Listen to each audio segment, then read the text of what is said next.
Hello and welcome to the Lauren Franz Show. I am your host, Lauren Franz, and this is the first video of my brand new channel. And oh boy, do I have a show for you. You know, it's not every day that you see a feature film reach its 20th anniversary, but on this very day, November 16th, 2021, Harry Potter and the Sorcerer's Stone, also known as Harry Potter and the Philosopher's Stone in the UK and in Canada, was released. Did you ever make anything happen? Anything you couldn't explain? You're a wizard, Harry. I'm a what? Though most of us didn't realize it back then, but this also marked the birth of one of the biggest film franchises in the history of mankind, but also a renaissance, so to speak, of the teen novel genre. Although millennials, such as myself, have grown up with lots of movies such as Star Wars, Indiana Jones, so to speak. Most of these stories, however, were passed down to us by our parents, and they had to grow up watching these. Harry Potter, in my honest opinion, is a hero that us millennials can claim as one of our own. The film's success also helped spur the beginning of the modern superhero franchise, such as Batman, Superman, and Spider-Man, which also would see its first theatrical release a mere 6 months or so after this film.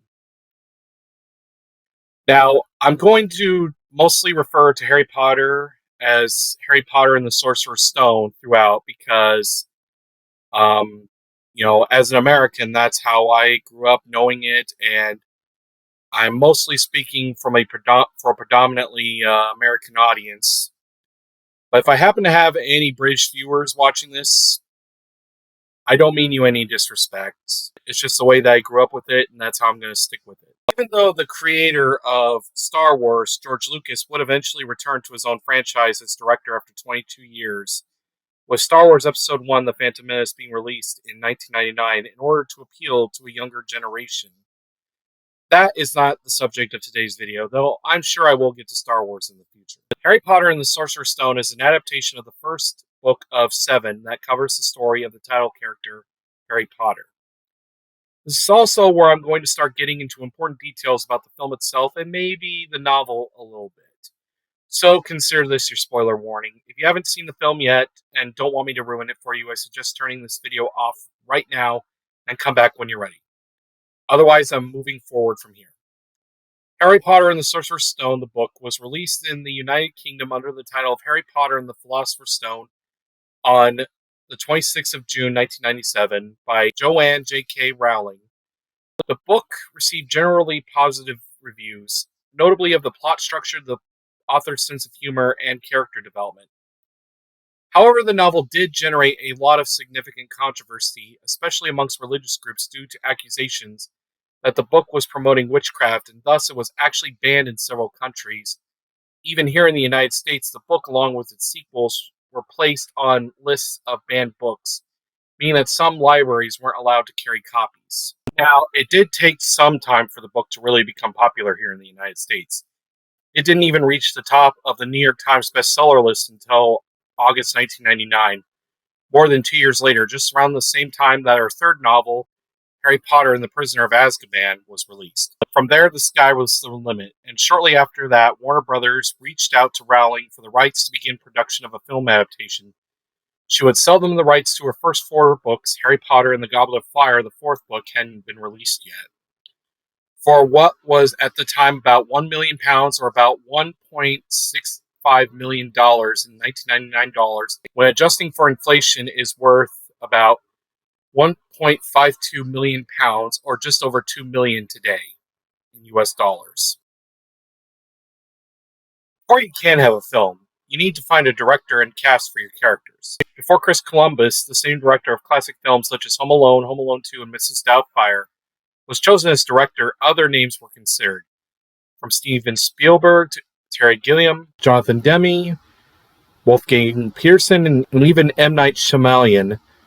Columbus was hired to direct in March 2000. Since the film was set in the UK, Rowling was insistent on a British cast, with even Irish actor Richard Harris to play the headmaster of Hogwarts, Albus Dumbledore. The notable exception of Columbus's own daughter Eleanor being cast in the minor role of Susan Bones, which she would later reprise in the sequel Harry Potter and the Chamber of Secrets. In August of 2000, Daniel Radcliffe, Rupert Grint, and Emma Watson were cast as Harry Potter, Ron Weasley, and Hermione Granger, respectively. Fiona Shaw and Richard Griffiths were cast as Petunia and Vernon Dursley, Harry Potter's aunt and uncle with whom he has to live with at the beginning of the film. Their son, Dudley Dursley, was played by Harry Melling. I already mentioned how Richard Harris was cast to play the role of Albus Dumbledore, but there are still a few more characters I need to mention. Dame Maggie Smith was assigned to play Minerva McGonagall, head of Gryffindor House. Ian Hart as Professor Cornelius Quirrell, though he's only referred by his surname throughout the film, who was the Defense Against the Dark Arts teacher. Robbie Coltrane was cast as everybody's favorite half-giant, Rubeus Hagrid. Alan Rickman would play Severus Snape, Potions teacher and head of Slytherin House, which also includes school bully Draco Malfoy, played by Tom Felton. And I have to give a special mention for our favorite grumpy caretaker, Argus Filch, who was played by David Bradley, because, come on, even grumpy old men deserve a little love, right? Eh? Eh? Now, in the time since this film's release, while pretty much none of the main cast has died, we did lose a few loved ones within the last 20 years.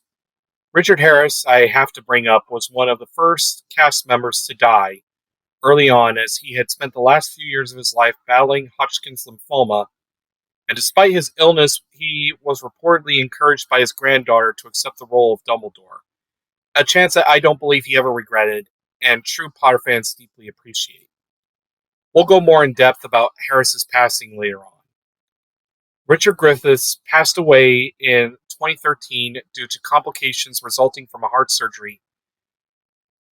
And finally, the one that I feel really hit us all the hardest.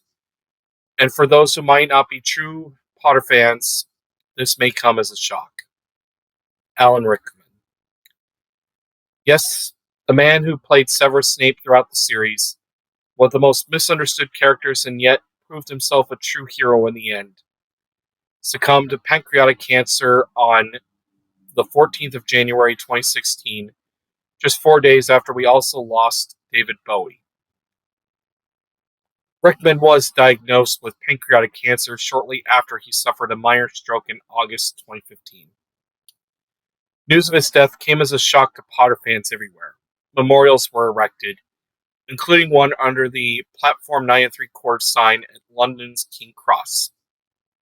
Remember that, it's an important plot point. Alright, now that I've provided hopefully a decent backstory, as I already mentioned, Harry Potter and the Sorcerer's Stone was released worldwide on November 16th, 2001, and it was a massive critical and financial success. It grossed over $900 million against a production budget of $125 million. Now, of course, its success would eventually give rise to other novel-based franchises such as The Hunger Games, Twilight, Percy Jackson, and while those were also moderately successful, lightning unfortunately doesn't strike twice, as there were quite a few unsuccessful film series such as Divergent and The Mortal Instruments as examples.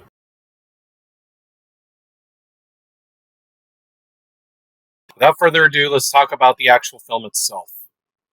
So the film begins with an infant Harry Potter being left on the doorstep of Vernon and Petunia Dursley's house in Surrey, England, after Rubeus Hagrid places him in the arms of Albus Dumbledore. Despite the protests of Professor McGonagall, Dumbledore insists that one day Harry would be ready to accept his destiny. Jump forward 10 years later, and his aunt and uncle and their son Dudley are extremely cruel to him, even to the point of literal child abuse, when Vernon locks him in the stair closet that he sleeps in when an accident at the local zoo where Dudley inexplicably falls into a cage containing a Burmese python that escapes, and suddenly the glass barrier reappears and traps Dudley inside. Vernon is naturally suspicious that Harry intentionally caused it to happen, but of course Harry, like no doubt the rest of us, can't explain exactly what happened. Over the next few days, a letter mysteriously addressed to Harry delivered by an owl shows up in the mail. Despite Vernon's best attempts to prevent Harry from reading the ever-increasing letters sent to him by more and more owls, the Dursleys are eventually forced to flee to a remote island. Shortly after midnight on Harry's 11th birthday, a mysterious stranger finds the family, revealing himself to be Rubeus Hagrid, who hands him his acceptance letter into Hogwarts School of Witchcraft and Wizardry. At this point, it's revealed that Vernon and Petunia had kept Harry's true parentage a secret. That he is in fact the son of James and Lily Potter, former students at Hogwarts. And despite their protests, Hagrid leaves with Harry to begin preparations for his first year at Hogwarts. It's here that Harry realizes he is a celebrity amongst the wizarding community, though he doesn't understand why. Eventually, Hagrid reveals the truth. On Halloween night, 1981, when Harry was just over a year old, a dark wizard named Voldemort arrived at his parents' house to murder the infant after he murdered the boy's parents when they resisted. Yet, inexplicably, Harry survived the murder attempt, but was left with a literal scar on his forehead, resembling a lightning hook. Because of this, Harry is known as the boy who lived. Hagrid soon leaves Harry at the station where his train is located with only minutes to spare. After meeting with the Weasley family and the matriarch of the family, Molly, shows Harry how to reach platform 9 3/4. We are formally introduced to the other two main characters of the series, Ron Weasley and Hermione Granger. They arrive at Hogwarts at night, and the first-year students are all sorted into one of four houses: Gryffindor, Hufflepuff, Ravenclaw, and Slytherin. Like everyone else, Harry is extremely nervous about which house he will join, but when Draco Malfoy, a bully he only meets moments prior, is sorted into Slytherin, and he sees Severus Snape next to Professor Quirrell, whom Harry is introduced to by Hagrid at a pub, Harry senses something is off, especially when he feels a sharp pain by his scar for seemingly no reason. Harry is sorted into Gryffindor despite the Sorting Hat's objections that he would be better suited for Slytherin.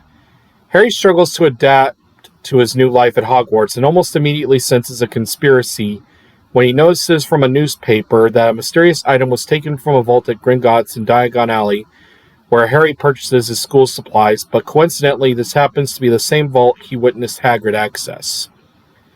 When Harry successfully flies a broomstick and catches an orb called the Remembrall, after Malfoy chucks it into the air and Professor Quirrell witnesses him, he joins the Gryffindor Quidditch team and learns that not only is he the youngest Seeker in a century, but that he is also following in his father's footsteps. On Halloween night, a troll enters the castle dungeon before Quirrell hysterically warns everyone in the Great Hall of the impending danger before fainting. Dumbledore orders all the students to return to their dormitories while he and the teachers race to the dungeons to deal with the threat. Unfortunately, the troll heads for the girls' bathroom where Hermione is located and had spent most of the afternoon crying after Ron insulted her. Ron and Harry race to her rescue just as the troll attacks her. Eventually, with Hermione's guidance, Ron successfully knocks out the troll before it can kill Harry. Hermione takes the fall when teachers arrive, and the trio become friends after that. Soon, Ron and Hermione join Harry in his investigation into Snape, whose behavior causes great concern for Harry, especially during the opening Quidditch match when Harry's broomstick is jinxed, and Hermione sets Snape's cloak on fire when she sees him muttering through binoculars.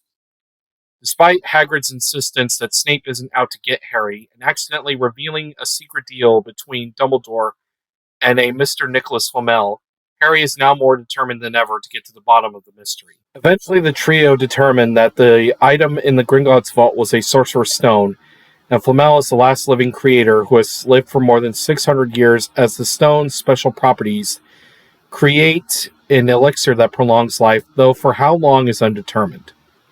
Malfoy snitches on the trio after they sneak out of the castle one night to Hagrid's cottage, where they reveal they know about the Sorcerer's Stone, and all four of them are given detention by McGonagall despite Malfoy's protests. They serve their detention with Hagrid in the Dark Forest, again despite Malfoy's protests, and the fact that Dumbledore explicitly mentioned at the beginning of the term that it was forbidden to enter there. Hagrid is tasked with finding out who has been killing unicorns, and Harry is nearly killed by a hooded figure after witnessing it feed off its blood, but Harry is saved by a centaur. While Dumbledore is called away from Hogwarts to London, Harry, Ron, and Hermione set out to prevent the theft of the Sorcerer's Stone. Despite the interference of fellow Gryffindor Neville Longbottom and several challenges such as a three-headed dog guarding a trapdoor owned by Hagrid named Fluffy, a dangerous plant-like entity called Devil's Snare, flying keys, and a massive chessboard which they have to strategically play through, Harry eventually encounters Professor Quirrell standing in front of the Mirror of Erised, to Harry's shock. Quirrell reveals that he had been the one behind the misfortunes plaguing Harry, such as the troll and the jinxing of his broom during the Quidditch match. But it turns out he's not the true mastermind. He is merely the puppet, and the puppet master is Voldemort. When Harry refuses to join Voldemort even after promising to bring back his parents from the dead, Quirrell tries to choke Harry, but when Harry touches Quirrell, his flesh turns to ash. Harry kills Quirrell to prevent him from seizing the stone after it suddenly appears in Harry's pocket after looking at himself in the Mirror of Erised. However, Dumbledore's spirit knocks out Harry and departs. Harry wakes up in the infirmary with Dumbledore greeting him and explaining that even though Voldemort is still likely a threat to Harry, Dumbledore reveals that his mother on the night of her murder placed a protection spell to safeguard Harry from any threat, especially against Voldemort. The film ends with Gryffindor winning the House Cup despite losing so many points due to the actions of Harry, Ron, and Hermione, but with Dumbledore pulling rank, stating that recent events must be taken into account, and all the students at Hogwarts returning home for the summer. Harry looks on and says, I'm not going home. Not really.